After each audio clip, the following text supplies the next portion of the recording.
sponsoring thought is typically the baseline emotion that you've built an idea around, or a thought from. Yeah. So we have thoughts, yeah, that become beliefs, that become prison bars. So it starts off with a thought.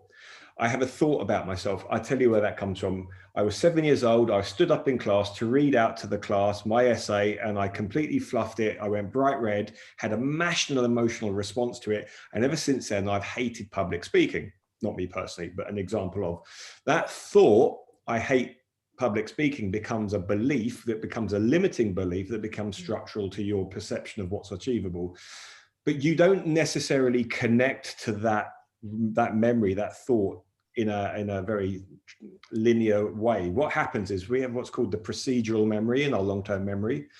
Procedural memory is essentially the kind of memory function that allows you to remember how you tie your shoelaces.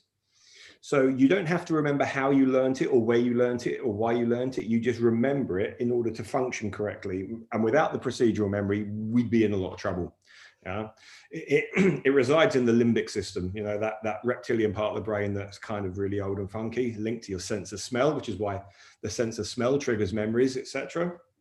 But anyway, so the procedural memory is where that sponsoring thought emanates from. So you don't necessarily have an immediate connection with why you think something, but you layer it with different meaning as you continue to develop your ideas around that particular thought.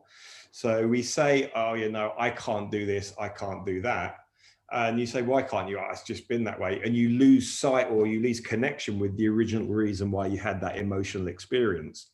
And our emotions play out physiologically in our bodies. There's a great book by Candice Pert called The Molecule of Emotion.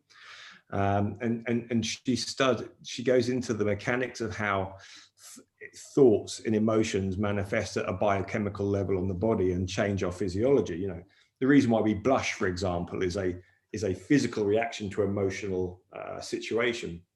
So that they have genuine connections. So when you get into the sponsoring thought, it's literally a process of asking why, and until you get to, you can't be more reductive any more than that baseline sponsor.